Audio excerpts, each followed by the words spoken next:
দীর্ঘ টানাপোড়েনের শেষে ইরান এবং আমেরিকার মধ্যে যুদ্ধ বন্ধ নিয়ে দ্বিপাক্ষিক পরোক্ষ আলোচনা শুরু হয়েছে পাকিস্তানি মধ্যস্থতায়। কিন্তু এই আলোচনা শুরু হওয়ার পূর্বেই ইরান বড়সড় জয় হাসিল করেছে। গতকাল এক বিরাট টান উত্তেজনা শুরু হয়েছিল পাকিস্তান পৌঁছানোর আগেই, যখন আমেরিকার পক্ষ থেকে JD Vance, Jared Kushner, Steve উইটকফদের মতো হেভিওয়েট মার্কিন প্রতিনিধিরা যখন যাত্রা শুরু করে দেয়, তখন ইরান চুপচাপ বসে রয়েছে, পাকিস্তানে আসার কোনো নামগন্ধ পর্যন্ত নেই। অথচ গোটা পৃথিবী জানে 11 তারিখ পাকিস্তানের মধ্যস্থতায় পৃথিবীর এ যাবৎকালের সবচাইতে বড় হাই ভোল্টেজ মিটিং হতে যাচ্ছে ইসলামাবাদ শহরে। এই উপলক্ষে পাকিস্তান ইসলামাবাদ শহরে 2 দিন সরকারি ছুটি ঘোষণা করে দিয়েছে। দ্বিপাক্ষিক আলোচনার পরেও যে ইরান এবং আমেরিকার মধ্যে শান্তির সমঝোতা হবে এ বিষয়ে ক্ষীণ সম্ভাবনা রয়েছে। তবু আলোচনা শুরু হওয়ার আগেই এমন পরিস্থিতি গতকাল তৈরি হয়েছিল যাতে মনে হয়েছিল আলোচনা শুরু হবার আগেই দুপক্ষ আবার নতুন করে যুদ্ধে যাবে। তবু আসার কথা, শেষ পর্যন্ত ইরানের প্রতিনিধি দল ইসলামাবাদে পৌঁছেছে, কিন্তু তার আগে মূল নাটকটি সম্পন্ন হয়েছে। চলুন আমরা দেখে নিই কেন ইরান আমেরিকার বিরুদ্ধে বেঁকে বসেছিল এবং এই সভাতে তারা কোনোভাবেই অংশগ্রহণ করতে চাইছিল না। ইরানের প্রতিনিধি দল আজ ভোরবেলায় ইসলামাবাদে এসে পৌঁছেছে। তার আগেই মূল ঘটনা ঘটে গেছে কাল। আমেরিকা যুক্তরাষ্ট্রকে কোনোভাবেই কূটনৈতিক বিষয়ে নির্ভর করা যায় না, কারণ আমেরিকার ইতিহাস প্রতারণার, বেইমানির। এবং সর্বোপরি ইসরায়েল রাষ্ট্র, যে ইসরায়েল রাষ্ট্র লেবাননের উপরে গণহত্যা চালিয়ে যাচ্ছে, যতক্ষণ না পর্যন্ত ইসরায়েলকে আমেরিকা যুদ্ধে থামতে বাধ্য করতে পারছে, যতক্ষণ না পর্যন্ত আমেরিকা যুক্তরাষ্ট্র ইরানকে এই বিষয়ে আশ্বস্ত করতে পারছে যে আইডিএফ সেনারা লেবাননে আকাশ থেকে বোমা বর্ষণ করে নিরীহ লেবানিজদের খুন করা বন্ধ করবে, ততক্ষণ ইরানের পক্ষে স্পষ্ট জানিয়ে দেওয়া হয়েছিল যে ইরান কোনোভাবেই আমেরিকার সঙ্গে আলোচনার টেবিলে বসবে না। গতকাল ইরান ইসলামাবাদে পৌঁছানোর আগে একটি দারুণ অবস্থান গ্রহণ করেছিল। আমেরিকা গত 50 বছরের ইতিহাসে তার বিরুদ্ধে কোনো দেশকে এমন সাহসী অবস্থান নিতে দেখেনি। আমেরিকাকে কূটনৈতিকভাবে এমন বিপুল পরিমাণে চাপ প্রয়োগ করতে পারে, এটাই পৃথিবীর অজানা ছিল। ইরান সাফ জানিয়ে দিয়েছে, যদিও জেডি ভ্যান্স তথা আমেরিকার সমস্ত গুরুত্বপূর্ণ ভিআইপি যারা, তারা ইসলামাবাদের উদ্দেশ্যে আগেই ফ্লাই করেছে আকাশে, অথচ ইরানের পক্ষে কোনো হেলদোল দেখানো হয়নি। তারা আলোচনা টেবিলে বসার জন্য বিন্দু মাত্র আগ্রহী ছিল না। অর্থাৎ যে কথা আমেরিকা দাবি করছিল যে ইরান চুক্তির জন্য মরিয়া, 40 দিনের যুদ্ধেই ইরান ইতিমধ্যেই ধ্বংস হয়ে গেছে, বাকি রয়েছে খুব সামান্যই কাজ, যেটা ডোনাল্ড ট্রাম্প দাবি করেছিলেন। অথচ আমরা দেখলাম সম্পূর্ণ ভিন্ন চিত্র। আমেরিকার সাথে আলোচনার টেবিলে বসার আগে ইরান নতুন করে 4টি কড়া শর্ত চাপিয়ে দেয় আমেরিকাকে, যে শর্ত না মানলে ইরান সাফ জানিয়ে দিয়েছে আমেরিকার সঙ্গে কোন রকম আলোচনা টেবিলে বসবে না। আর আমেরিকা পৃথিবীর সুপার পাওয়ার, ডোনাল্ড ট্রাম্প যিনি সব দেশকে অবলিটারেট করে দেন, সেই ডোনাল্ড ট্রাম্পের আমেরিকাকে ইরানের চাপিয়ে দেওয়া প্রত্যেকটি শর্তকে মানতে হয়েছে। তারপর ইরান পাকিস্তানে গিয়ে পৌঁছেছে এই সভার উদ্দেশ্যে। গতকাল রাত 8:12 ভারতীয় সময়, তখন ইরানের পার্লামেন্টের স্পিকার খুব দৃঢ়তার সঙ্গে একটি টুইট করেন, যেখানে তিনি জানিয়ে দেন আমেরিকা যদি ইরানের 2টি শর্ত পূরণ না করে তারা এই সভাতে অংশগ্রহণ করবে না। 1, লেবাননে এখনই যুদ্ধ বন্ধ করতে হবে। দ্বিতীয়, মোস্ট ইন্টারেস্টিং, সবাইকে চমকে দিয়েছে দ্বিতীয় দাবি, আমেরিকা ইরানে যে 100 বিলিয়ন ইউএসডি পরিমাণ অর্থ বিভিন্ন ব্যাংকে ফ্রিজ করে রেখেছে, সেই ফ্রিজ করা অর্থ যদি আমেরিকা রিলিজ না করে ইরানের কাছে, তাহলে এই সভাতে ইরান অংশ নেবে না, তারা তেহরান ছেড়ে ইসলামাবাদের উদ্দেশ্যে যাত্রা শুরু করবে না। তাই প্লেনে চাপার আগেই আমেরিকা যুক্তরাষ্ট্রের উপরে মারাত্মক চাপ সৃষ্টি করে ইরান। গালিবাফ লেখেন, these two matters must be fulfilled before the negotiations begin। আলোচনা শুরুর পূর্বেই এই 2টি শর্ত আমেরিকাকে পূরণ করতে হবে। তারপর ভারতীয় সময় রাত 2:10, তখন আমেরিকার পক্ষে সংকেত আসে যে আমেরিকা ইরানের দাবি মেনে নিয়েছে। তখন আমরা দেখলাম আমেরিকা ইরানের দেওয়া 4টে শর্ত তারা মেনে নিয়েছে। চলুন এবার দেখে নিই আমেরিকা কোন 4টি শর্ত মানতে বাধ্য হলো, যাকে আমরা বলছি ইরানের বিরাট বড় জয়। যুদ্ধের আগে যখন আমেরিকার সঙ্গে ইরান দ্বিপাক্ষিক পরোক্ষ আলোচনায় বসেছিল ওমানের নেতৃত্বে, তখন আমেরিকা যতখানি শক্তিশালী দেশ হিসেবে ইরানের উপরে কর্তৃত্ব ফলানোর চেষ্টা করেছিল। এবার কিন্তু চিত্র সম্পূর্ণ ভিন্ন। এই মুহূর্তে ইরান গোটা পৃথিবীর অন্যতম শক্তিশালী রাষ্ট্র হিসেবে আত্মপ্রকাশ করেছে। সুতরাং দরদাম করার ক্ষেত্রে ইরানের যে শক্তি তৈরি হয়েছে তা কিন্তু স্পষ্ট। আমেরিকা যুক্তরাষ্ট্র ইরানের এই শর্তগুলোকে মানতে বাধ্য হয়েছে এবং আমেরিকা যুক্তরাষ্ট্রকে রীতিমতো বেগ পেতে হয়েছে ইরানকে এই সভাতে আনতে গিয়ে। চলুন আমরা এবার দেখে দিই ইরানের কোন 4 শর্ত আমেরিকা মেনে নিয়েছে। Number 1, the release of ইরানস frozen assets. প্রথম গুরুত্বপূর্ণ শর্ত, ইরানের যে বিপুল পরিমাণে অর্থ অর্থাৎ 120 বিলিয়ন ইউএসডি অর্থ এখন পর্যন্ত আমেরিকা ফ্রিজ করে রেখেছিল, সেই অর্থ এবার রিলিজ করার সিদ্ধান্ত নিয়েছে আমেরিকা যুক্তরাষ্ট্র। 2 নম্বর, এ সিজফায়ার ইন লেবানন। লেবাননের যুদ্ধ বন্ধ হবে একথা অঙ্গীকার করে আমেরিকা। 3 নম্বর, limitation on passage through the Strait of Hormuz to 15 vessels per day with transits payment. প্রতিদিনে হরমুজ প্রণালী হয়ে মাত্র 15টি জাহাজ আইআরজিসির নেতৃত্বে পার হবে এবং সেই জাহাজের প্রত্যেকটিকে ইরানকে জমা দিতে হবে সেই নির্ধারিত 2 মিলিয়ন ইউএসডি পরিমাণ অর্থ। চতুর্থ গুরুত্বপূর্ণ শর্ত যেটা আমেরিকা যুক্তরাষ্ট্র মেনে নিতে বাধ্য হয় তা হলো the prohibition of any redeployment of US forces and equipments in the Middle East.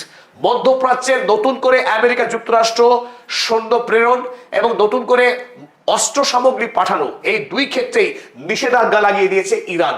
মধ্যপ্রাচ্যে আর নতুন করে শক্তি বৃদ্ধি করতে পারবে না আমেরিকা যুক্তরাষ্ট্র যতদিন এই পিস টক চলবে। রাত 2:10 যখন আমেরিকা যুক্তরাষ্ট্র ইরানের প্রতিনিধি দলকে আশ্বস্ত করে যে তারা এই 4 শর্ত মেনে নেবে, তারপর ইরানের প্রতিনিধি দল যার নেতৃত্ব দিচ্ছেন ইরানের পার্লামেন্টের প্রেসিডেন্ট মোহাম্মদ বাঘের গালিবাফ, তিনি এবং ইরানের বিদেশ মন্ত্রী সৈয়দ আব্বাস আরাগচি সহ 84 জনের একটা বিরাট প্রতিনিধি দল পাকিস্তানের উদ্দেশ্যে রওনা হয়। চলুন এবার দেখে নেওয়া যাক ইরান এবং আমেরিকার পক্ষে কারা এই সভাকে, এই দ্বিপাক্ষিক বৈঠককে নেতৃত্ব দেবেন। ইরানের পক্ষে আমরা আগেই জানিয়েছি নেতৃত্ব দিচ্ছেন ইরানের পার্লামেন্টের স্পিকার মোহাম্মদ বাঘের গালিবাফ এবং আব্বাস আরাগচি, খোদ ইরানের বিদেশ মন্ত্রী সৈয়দ আব্বাস আরাগচি থাকছেন এই সভার নেতৃত্বে। অন্যদিকে আরো 2 জন গুরুত্বপূর্ণ সদস্য ইরানের পক্ষে এই সভায় আছেন। মোট 84 সদস্যের মধ্যে গুরুত্বপূর্ণ আরো 2 সদস্য আলী আকবর আহমদিয়ান, যিনি ইরানের সুপ্রিম ন্যাশনাল সিকিউরিটি কাউন্সিলের অনারেবল রিপ্রেজেন্টেটিভ। এবং আমেরিকা এতদিন ধরে ইরানের যে বিপুল পরিমাণে অর্থ ফ্রিজ করে রেখেছিল তার যাবতীয় হিসেবের জন্য ইরান তার দেশের সবচাইতে গুরুত্বপূর্ণ বিউরোক্রেটিক এবং টেকনোক্রেটিক রিপ্রেজেন্টেটিভের একটা বিরাট দল নিয়ে এসেছে, যাদের অন্যতম গুরুত্বপূর্ণ নাসের হেমাতি, যিনি ইরানের সেন্ট্রাল ব্যাংকের চিফ। ওদিকে আমেরিকা যুক্তরাষ্ট্র তারাও এবার আর কোনো ভুল চুক করতে চায়নি। তারাও এই হাই ভোল্টেজ সভাতে আমেরিকার পক্ষ থেকে 100 প্রতিনিধির একটা বিরাট দল পাঠিয়েছে, যার নেতৃত্ব দিচ্ছে খোদ আমেরিকার ভাইস প্রেসিডেন্ট জেডি ভ্যান্স। আমেরিকার ইতিহাসে ইরানের সঙ্গে কোনোদিনও দ্বিপাক্ষিক বৈঠকে খোদ উপরাষ্ট্রপতি ভাইস প্রেসিডেন্ট কোনোদিনও বসেননি।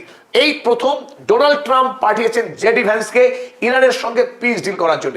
তিনি মজার ছলে হলেও বলেছেন কদিন আগে যদি ইরানের সঙ্গে পিস ডিল সাকসেসফুল না হয় তার দায় জেডি ভ্যান্সের।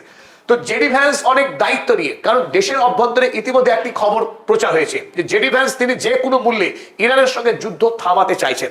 এখন দেখা যাক জেডি ভ্যান্স এই সভাতে সত্যি সত্যি যুদ্ধ থামানোর জন্য এসেছেন না যুদ্ধ বাঁধানোর জন্য এসেছেন। তবে ইরানের সঙ্গে আমেরিকার যুদ্ধের আগে ওমানের নেতৃত্বে যে 3 দফা বৈঠক হয়েছিল শান্তি প্রতিষ্ঠার লক্ষ্যে, সেই 3 বৈঠকেই আমেরিকা নাস্তানুবাদ হয়েছে ইরানের প্রতিনিধি দলের কাছে। কারণ তার দেশের নেতা মন্ত্রী এমনকি সৈন্যবাহিনীর প্রধান, তাদের যে শিক্ষার গুণগত মান সেখানে আমেরিকা যুক্তরাষ্ট্র ধারে কাছেও ঘেঁষতে পারেনি।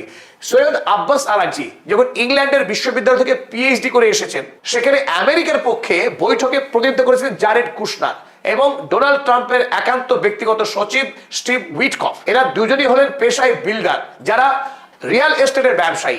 সেই 2 জন বণিককে সৈয়দ আব্বাস আরাগচির মতো দুধে পলিটিশিয়ানের সঙ্গে যদি আলোচনার টেবিলে বসানো হয়, পরিস্থিতি হাস্যকর ছাড়া কি হবে। আমেরিকা যুক্তরাষ্ট্র ইরানকে শর্ত চাপাচ্ছে ইউরেনিয়াম এনরিচমেন্টের বিষয়ে, অথচ জারেড কুশনার কিংবা স্টিভ উইটকফ, যারা ইউরেনিয়াম এনরিচমেন্টের এবিসিডি পর্যন্ত জানে না, পরমাণু বিষয়ে যাদের কোনো জ্ঞানই নেই, তারা স্পষ্টত অস্বস্তিতে পড়ে যায়। আমেরিকার পক্ষে জানানো হয় এই বিষয়ে পরে আলোচনা করা হবে। তাই আমেরিকা এবার তার সম্মান রক্ষার জন্য আমেরিকার পক্ষ থেকে টেকনোক্রেটিক এবং বিউরোক্রেটিক লোক, যারা অর্থ, সায়েন্স, টেকনোলজি যে যে বিষয়ে ইরানের সঙ্গে চুক্তি হতে পারে সেই সব বিষয়ের বিশারদদের একটা বিরাট দল পাঠিয়েছে। সুতরাং আমেরিকার পক্ষে নেতৃত্ব দিচ্ছে জেডি ভ্যান্স এবং গুরুত্বপূর্ণ সদস্যরা এবারও উপস্থিত থাকছেন জারেড কুশনার, ডোনাল্ড ট্রাম্পের জামাতা বলে কথা, অন্যদিকে স্টিভ উইটকফ। তবে এই সভা ইরানের পক্ষে খুব স্পষ্ট করে জানিয়েছেন সৈয়দ আব্বাস আরাগচি যে তারা এই সভাতে যোগদান করছেন, আলোচনাও করবেন। প্রত্যক্ষ নয়, ইনডাইরেক্ট আলোচনা হবে। কিন্তু তার মধ্যেও তিনি জানিয়েছেন Iran enters Tux with complete distrust. আমেরিকার প্রতি পূর্ণ অবিশ্বাস নিয়েই ইরান এই আলোচনা শুরু করবে। কারণ ইরান এই আলোচনা শুরু করছে, আমেরিকা যুক্তরাষ্ট্রকে কোনোভাবেই ট্রাস্ট করা যায় না, কোনোভাবে তাকে রিলাই করা যায় না। কারণ হিংস্র হায়ানা, তার চরিত্রই আক্রমণ করা। সে আন্তর্জাতিক আইন মানে না, সে মানবতা মানে না, তার একটাই আকাঙ্ক্ষা তার লালসাকে চরিতার্থ করা। তাই আমেরিকা যুক্তরাষ্ট্রকে ইরান কোনোভাবেই বিশ্বাস করছে না, কিন্তু বিশ্ব শান্তির জন্য তারা এই আলোচনায় অংশগ্রহণ করছে। আর আমেরিকা যুক্তরাষ্ট্রের আসল চরিত্রকে ফাঁস করে দেওয়ার জন্য ইরান এই কূটনৈতিক সভার গোড়াতেই একটা বড় সড়ো পদক্ষেপ নিয়েছে। আর যে পদক্ষেপকে গোটা পৃথিবী মাস্টার স্ট্রোক বলে ব্যাখ্যা করছেন। কারণ ইরানের পক্ষেই সম্ভব এই মুহূর্তে আমেরিকাকে বেআব্রু করা, আমেরিকার এপস্টিন ক্লাস ক্যারেক্টারকে উন্মোচন করা। ইরানের যে প্রতিনিধি দল ইসলামাবাদে আলোচনার উদ্দেশ্যে এসেছে, এই টিমের নাম দেওয়া হয়েছে মিনাব অন 68। মিনাব অন 68 আমেরিকার টোমাহক মিসাইল মেরে 28 ফেব্রুয়ারি বিনা উস্কানিতে সরাসরি ইরান হামলা চালিয়েছিল। এবং সেই ইরান হামলাতে কেবলমাত্র আয়াতুল্লাহ আলী খামেনেইকে খুন করেনি, ইরানের নিরীহ ফুলের মতো নিষ্পাপ 168 জন শিশুকেও বর্বরোচিত কায়দায় খুন করেছে আমেরিকা যুক্তরাষ্ট্র ইসরায়েল মিলিতভাবে। সেই নিহত শিশুদের কয়েকজনের ছবি এই প্লেন, যে প্লেন এনেছে ইরানি প্রতিনিধি দলকে, তাদের প্রথম সারিতে তাদের ছবি রাখা হয়েছে 5 জন শিশুর, এবং তার সঙ্গে রাখা হয়েছে ফুল। এই নিষ্পাপ শিশুদেরকে আমেরিকা যে পাশবিক কায়দায় খুন করেছে, যাদের কোনো অপরাধ ছিল না। আমেরিকার পাশবিকতা, তার নিষ্ঠুরতাকে বিশ্বের সামনে উন্মোচন করার জন্য ইরান তাদের পক্ষে এই বিশেষ পদক্ষেপ গ্রহণ করেছে। প্লেন থেকে নামার আগে ইরানিয়ান পার্লামেন্টের প্রেসিডেন্ট মোহাম্মদ বাঘের গালিবাফ তিনি এই শিশুদের প্রতি শ্রদ্ধা নিবেদন করেন। তারপর তিনি প্লেন থেকে ল্যান্ড করে হোটেলে যান। আর এই দৃশ্য ক্যামেরা বন্দি করে 44 সেকেন্ডের ভিডিও আপলোড করে ইরান। আর তারই সাথে গোটা পৃথিবীতে আরো একবার বার্তা পৌঁছে যায় আমেরিকার নৃশংস শিশু হত্যার ঘটনা। এই আমেরিকার সবটাই ন্যারেটিভ, তাদের নিজেদের প্রয়োজনে ন্যারেটিভের স্বার্থে পাকিস্তান থেকে নিয়ে এসে ইউসুফ মালালা জাইকে নোবেল পুরস্কার দিতে পারে। আর এই আমেরিকায় তেল লুণ্ঠন করার স্বার্থে ইরানের হাজার হাজার নিরীহ মানুষকে খুন করতে পারে, ইরানের 1,25,000 বাড়ি গুড়িয়ে দিতে পারে, ইরানের 800 অধিক স্কুলকে বম্বিং করে গুঁড়ো করে দিয়েছে, ভেঙেছে হাসপাতাল। আমেরিকা যুক্তরাষ্ট্র অতি ভয়ঙ্কর। আমেরিকা যুক্তরাষ্ট্রের কাছে স্বার্থই সব। আরবের রাজতন্ত্রের বিরুদ্ধে আমেরিকার কোনো ক্ষোভ নেই, কারণ আরব তাকে তেল বিক্রি করে। ইরানে গণতন্ত্র রয়েছে, অথচ ইরানের রেজিম চেঞ্জ চায়। কারণ ইরান তার তেল সম্পদকে আমেরিকার হাতে তুলে দেয়নি, সঁপে দেয়নি। সুতরাং সব অপরাধ ইরানের। এটাই আমেরিকার ন্যারেটিভ। আর সেই ন্যারেটিভকে এবার ইরান এমন ভাবে আঘাত করে চূর্ণ করে দিচ্ছে, সৈয়দ আব্বাস আরাগচিদের কূটনৈতিক চালের কাছে ডোনাল্ড ট্রাম্পরা টিকতেই পারছে না এই মুহূর্তে। গতকাল সন্ধ্যাবেলায় ডোনাল্ড ট্রাম্প এই দানবকে লেবাননের উপরে আক্রমণ থামানোর নির্দেশ দেওয়ার পর আক্রমণ সাময়িক বন্ধ হয়েছিল গত রাতের জন্য। আর যতক্ষণ পর্যন্ত ইরানি ডেলিগেশন পাকিস্তানের উদ্দেশ্যে রওনা হয়েছিল, আর যেই ইরানি ডেলিগেশন পাকিস্তানের উদ্দেশ্যে রওনা হয়েছে, সেই খবর পাওয়া মাত্র নতুন করে দানবটি আবার লেবাননে হামলা শুরু করে দেয়। আজ সকালবেলায় লেবাননে অন্তত 5টি জায়গায় আক্রমণ চালিয়েছে। আর সেই আক্রমণে ইতিমধ্যেই লেবাননের 13 জন মানুষ প্রাণ হারালেন আজ। তাই ইসরায়েল যে ইরানের সঙ্গে আমেরিকার শান্তি চুক্তি হতে দিতে চায় না, কোনোভাবেই মধ্যপ্রাচ্যের শান্তি প্রতিষ্ঠা হোক সেটা চায় না এই দানব রাষ্ট্র ইসরায়েল, যার একটাই কাজ সন্ত্রাস, একটাই কাজ শিশু হত্যা করা, গণহত্যা করা। আগামীকাল এই দানবের বিরুদ্ধে বিচার প্রক্রিয়া শুরু হতে যাচ্ছে। আজ তিনি কাতর প্রার্থনা করেছেন কোর্টের কাছে, যাতে করে সেই ডেট পিছিয়ে দেওয়া হয় কালের পরিবর্তে। এখনো পর্যন্ত খবর সেই ডেট কিন্তু পিছোয়নি, কাল বিচার প্রক্রিয়া শুরু হতে যাচ্ছে ইসরায়েলের এই গণহত্যাকারীর বিরুদ্ধে। এখন তার আগে যে কোনো মূল্যে এই মধ্যপ্রাচ্যে অশান্তির আগুন জ্বালাতে মরিয়া বেঞ্জামিন নেতানিয়াহু। এখন দেখা যাক এই দুই দেশ শেষ পর্যন্ত তারা একটি কমন মিনিমাম প্রোগ্রাম তৈরি করে যুদ্ধ থামাতে পারছে কিনা, নাকি আবারও দুটি দেশ যুদ্ধে লিপ্ত হয়। পরবর্তী আপডেট নিয়ে আপনাদের সামনে আবারও হাজির হচ্ছি, ততক্ষণ জন্য বিদায়। তবে তার আগে শেষ নিবেদন, যারা এখনো পর্যন্ত পদাতিক চ্যানেল সাবস্ক্রাইব করেনি অবশ্যই সাবস্ক্রাইব করুন নির্ভুল সাহসী সাংবাদিকতার জন্য।